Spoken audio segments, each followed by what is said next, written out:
Visuddhimagga. By Bhadantakaria Buddhagosa. Translated from the Pali by Bhikkhu Naoamoli. Part 2. Concentration. Samadhi. Ch. 6. Foulness as a meditation subject. Opening parenthesis. Asubha kamahana nidisa. Opening square bracket. General definitions. Section 1. Now 10 kinds of foulness. As corpses without consciousness were listed next after the kasioas, thus: the bloated, the livid, the festering, the cut up, the gnawed, the scattered, the hacked and scattered, the bleeding, the worm infested, a skeleton. 3. Closing parenthesis. Dot. The bloated. It is bloated. Uddhumata. Because bloated by gradual dilation and swelling after. Uddhaí. The close of life as a bellows is with wind. What is bloated? Uddhumata. Is the same as the bloated. Uddhumataka. Dot. Or alternatively, what is bloated? Uddhumata. Is vile. Kucchita. Because of repulsiveness, thus it is the bloated. Uddhumataka. Dot. This is a term for a corpse in that particular state. Section 2. The livid. What has patchy discolouration is called livid. Vinìla. Dot. What is livid is the same as the livid. Vinìlaka. Dot. Or alternatively, what is livid? Vinìla. Is vile. Kucchita. Because of repulsiveness, thus it is the livid. Vinìlaka. Dot. This is a term for a corpse that is reddish-coloured in places where flesh is prominent, whitish-coloured in places where pus has collected, but mostly blue-black. Nìla. As if draped with blue-black cloth in the blue-black places. Section 3. The festering. What is trickling with pus in broken places is festering. Vipubba. Dot. What is festering is the same as the festering. Vipubbaka. Dot. Or alternatively, what is festering? Vipubba. Is vile. Kucchita. Because of repulsiveness, thus it is the festering. Vipubbaka. Dot. This is a term for a corpse in that particular state. Section 4. The cut up. What has been opened up to by cutting it in two is called cut up. Vichida. Dot.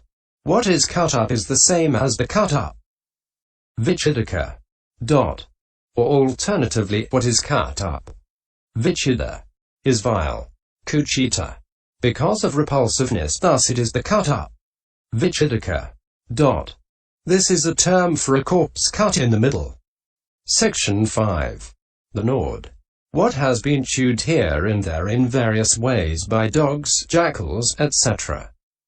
is what is gnawed. Kucchita. Dot. What is gnawed is the same as the gnawed. Uddhumataka. Dot. Or alternatively, what is gnawed? Kucchita. Is vile. Kucchita. Because of repulsiveness, thus it is the gnawed. Uddhumataka. Dot. This is a term for a corpse in that particular state. Section 6. The scattered. What is strewed about? Vividhoikiti. Is scattered. Vikati. Dot. What is scattered is the same as the scattered. Vikataka. Dot. Or alternatively, what is scattered? Vikata. Is vile. Kucchita. Because of repulsiveness, thus it is the scattered. Vikataka. Dot. This is a term for a corpse that is strewed here and there in this way. Here a hand, there a foot, there the head. Cf. M158. Dot. Section 7. The hacked and scattered. It is hacked, and it is scattered in the way just described, thus it is hacked and scattered. Uddhumataka. Dot. This is a term for a corpse scattered in the way just described after it has been hacked with a knife in a crow's foot pattern on every limb. Section 8. The bleeding. It sprinkles. Karate. Scatters blood. Lohita. And it trickles here and there, thus it is the bleeding. Lohitaka. Dot. This is a term for a corpse smeared with trickling blood. Section 9. The worm infested. It is maggots that are called worms. Pu. UVA. Semicolon. It sprinkles worms. Pu. UVE karate. Thus it is worm-infested. Pu. Uddhumata. This is a term for a corpse full of maggots. Section 10. A skeleton. Bone, uddhaí, is the same as skeleton, uddhumata. Or alternatively, bone, uddhaí, is vile, kucchita. Because of repulsiveness, thus it is a skeleton, uddhumata. This is a term both for a single bone and for a framework of bones. Section 11. These names are also used both for the signs that arise with the bloated, etc., as their support, and for the jhanas obtained in the signs. Opening square bracket. The bloated. Section 12. Herein, when a meditator wants to develop the jhana cult of the bloated by arousing the sign of the bloated on a bloated body, he should in the way already described approach a teacher of the kind mentioned under the earth kasioas and learn the meditation subject from him. In explaining the meditation subject to him, the teacher should explain it all. That is, the directions for going with the aim of acquiring the sign of foulness, the characterizing of the surrounding signs, the 11 ways of apprehending the sign, the reviewing of the path gone by and come by, concluding with the directions for absorption. And when the meditator has learnt it all well, he should go to an abode of the kind already described and live there while seeking the sign of the bloated. Section 13. Meanwhile, when he hears people saying that at some village gate or on some road or at some forest's edge or at the base of some rock or at the root of some tree or on some charnel ground a bloated corpse is lying, he should not go there at once like one who plunges into a river where there is no ford. Section 14. Why not? Because this foulness is beset by wild beasts and non-human beings, and he might risk his life there. Or perhaps the way to it goes by a village gate or a bathing place or an irrigated field, and there a visible object of the opposite sex might come into focus. Or perhaps the body is of the opposite sex. For a female body is unsuitable for a man and a male body for a woman. If only recently dead, it may even look beautiful. Hence there might be danger to the life of purity. But if he judges himself thus, this is not difficult for one like me, then he can go there. Section 15. And when he goes, he should do so only after he has spoken to the senior elder of the community or to some well-known bhikkhu. Section 16. Why?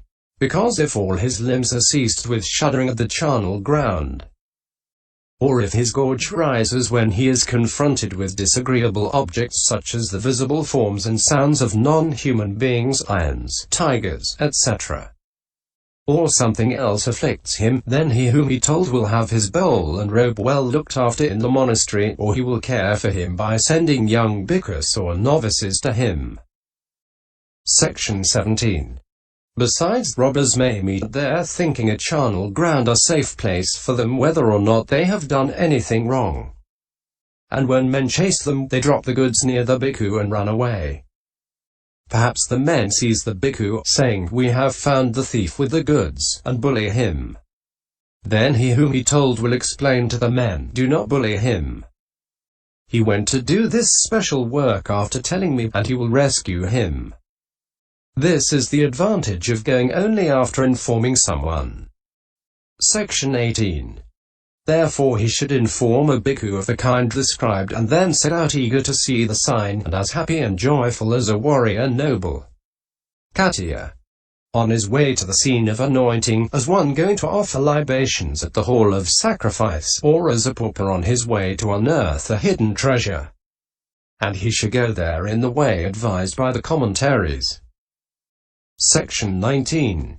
For this is said, one who is learning the bloated sign of foulness goes alone with no companion, with unremitting mindfulness established, with his sense faculties turned inwards, with his mind not turned outwards, reviewing the path gone by and come by. In the place where the bloated sign of foulness has been left, he notes any stone or termite mound or tree or bush or creeper there, each with its particular sign and in relation to the object. When he has done this, he characterizes the bloated sign of foulness by the fact of its having attained the particular individual essence. Opening parenthesis. See section 84. Then he sees that the sign is properly apprehended, that it is properly remembered, that it is properly defined. By its color, by its mark, by its shape, by its direction, by its location, by its delimitation, by its joints, by its openings, by its concavities, by its convexities, and all round. Section 20. When he has properly apprehended the sign, properly remembered it, properly defined it, he goes alone with no companion, with unremitting mindfulness established, with his sense faculties turned inwards, with his mind not turned outwards, reviewing the path gone by and come by. When he walks, he resolves that his walk is oriented towards it. When he sits, he prepares a seat that is oriented towards it. Section 21. What is the purpose? What is the advantage of characterizing the surrounding signs? Characterizing the surrounding signs has non-delusion for its purpose, it has non-delusion for its advantage. What is the purpose? What is the advantage of apprehending the sign in the other 11 ways? Apprehending the sign in the other 11 ways has anchoring the mind. For its purpose, it has anchoring the mind. For its advantage, what is the purpose? What is the advantage of reviewing the path gone by and come by? Reviewing the path gone by and come by has keeping the mind on the track. For its purpose, it has keeping the mind on the track. For its advantage. Section 22. When he has established reverence for it by seeing its advantages and by perceiving it as a treasure and so come to love it, he anchors his mind upon that object. Surely in this way one shall be liberated from aging and death. Quite secluded from sense desires, secluded from unprofitable things, he enters upon and dwells in the first jhana. Seclusion. He has arrived at the first jhana of the fine material sphere. His is a heavenly abiding and an instance of the meritorious action consisting in meditative development. Single quote, opening parenthesis. Source untraced. Closing parenthesis. Section 23. So if he goes to the charnel ground to test his control of mind, let him do so after striking the gong or summoning a chapter. If he goes there mainly for developing that meditation subject, let him go alone with no companion, without renouncing his basic meditation subject and keeping it always in mind, taking a walking stick or a staff to keep off attacks by dogs, etc. Ensuring unremitting mindfulness by establishing it well with his mind not turned outwards, because he has ensured that his faculties, of which his mind is the sixth, are turned inwards. Section 24. As he goes out of the monastery he should note the gate. I have gone out in such a direction by such a gate. After that he should define the path by which he goes. This path goes in an easterly direction, westerly, northerly, southerly direction, or it goes in an intermediate direction. And in this place it goes to the left, in this place to the right. And in this place there is a stone, in this a termite mound, in this a tree, in this a bush, in this a creeper. He should go to the place where the sign is defining in this way the path by which he goes. Section 25. And he should not approach it upwind. For if he did so, and the smell of corpses assailed his nose, his brain might get upset, or he might throw up his food, or he might repent his coming, thinking, what a place of corpses one have come to. So instead of approaching it upwind, he should go downwind. If he cannot go by downwind path, if there is a mountain or a ravine or a rock or a fence or a patch of thorns or water or a bog in the way, then he should go stopping his nose with the corner of his robe. These are the duties in going. Section 26. When he has gone there in this way, he should not at once look at the sign of foulness. he should make sure of the direction. For perhaps if he stands in a certain direction, the object does not appear clearly to him and his mind is not wieldy. So rather than there, he should stand where the object appears clearly and his mind is wieldy. And he should avoid standing to leeward or to windward of it. For if he stands to leeward, he is bothered by the corpse smell and his mind strays. And if he stands to windward and non-human beings are dwelling there, they may get annoyed and do him a mischief. So he should move round a little and not stand too much to windward. Section 27. Then he should stand not too far off or too near or too much towards the feet or the head. For if he stands too far off, the object is not clear to him, and if he stands too near, he may get frightened. If he stands too much towards the feet or the head, not all the foulness becomes manifest to him equally. So he should stand not too far off or too near, opposite the middle of the body, in a place convenient for him to look at it. Section 28. Then he should characterize the surrounding signs in the way stated thus. In the place where the bloated sign of foulness has been left, he notes any stone or creeper there with its sign. Section 29. These are the directions for characterizing them. If there is a rock in the eye's focus near the sign, he should define it in this way. This rock is high or low, small or large, brown or black or white, long or round, after which he should observe the relative positions. Thus, in this place this is a rock, this is the sign of foulness. This is the sign of foulness, this is a rock. Single quote. Section 30. If there is a termite mound, he should define it in this way. This is high or low, small or large, brown or black or white, long or round, after which he should observe the relative positions. Thus, in this place this is a termite mound, this is the sign of foulness. Single quote. Section 31. If there is a tree, he should define it in this way. This is a pibble fig tree or a banyan fig tree or a kasioas fig tree or a kucchita fig tree. It is tall or short, small or large, black or white, after which he should observe the relative positions.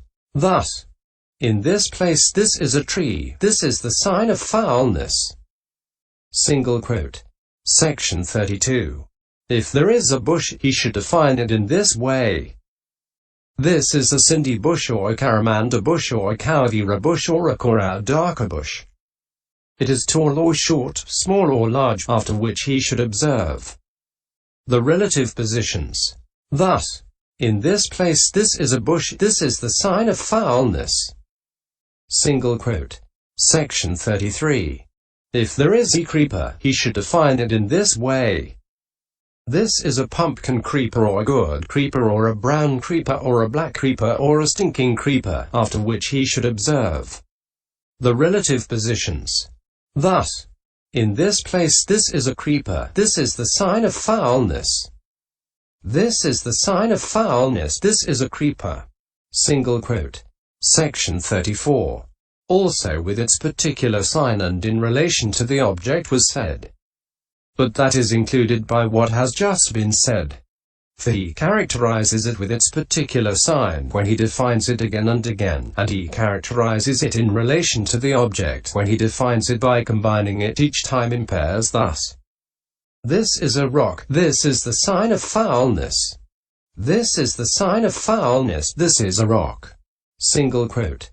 Section 35. Having done this, again he should bring to mind the fact that it has an individual essence, its own state of being bloated, which is not common to anything else, since it was said that he defines it by the fact of its having attained the particular individual essence. The meaning is that it should be defined according to individual essence, according to its own nature, as the inflated, the bloated. Single quote. Having defined it in this way, he should apprehend the sign in the following 6 ways, that is to say, by its color, by its mark, by its shape, by its direction, by its location, by its delimitation. How? Section 36. The meditator should define it by its color thus. This is the body of one who is black or white or yellow-skinned. Single quote. Section 37. Instead of defining it by the female mark or the male mark, he should define it by its mark thus. This is the body of one who was in the first phase of life, in the middle phase, in the last phase. Single quote. Section 38. By its shape. He should define it only by the shape of the bloated thus. This is the shape of its head. This is the shape of its neck. This is the shape of its hand. This is the shape of its chest. This is the shape of its beak. This is the shape of its navel. This is the shape of its hips. This is the shape of its thigh. This is the shape of its calf. This is the shape of its foot. Single quote. Section 39. He should define it by its direction thus. There are two directions in this body, that is, down from the navel as the lower direction, and up from it as the upper direction. Or alternatively, he can define it thus. I am standing in this direction. The sign of foulness is in that direction. Single quote. Section 40. He should define it by its location thus. The hand is in this location, the foot in this, the head in this, the middle of the body in this. Or alternatively, he can define it thus. I am in this location. The sign of foulness is in that. Single quote. Section 41. He should define it by its delimitation thus. This body is delimited below by the soles of the feet, above by the tips of the hair, all round by the skin. The space so delimited is filled up with 32 pieces of corpse. Or alternatively, he can define it thus. This is the delimitation of its hand, this is the delimitation of its foot, this is the delimitation of its head, this is the delimitation of the middle part of its body. Or alternatively, he can delimit as much of it as he has apprehended thus. Just this much of the bloated is like this. Section 42. However, a female body is not appropriate for a man or a male one for a woman, for the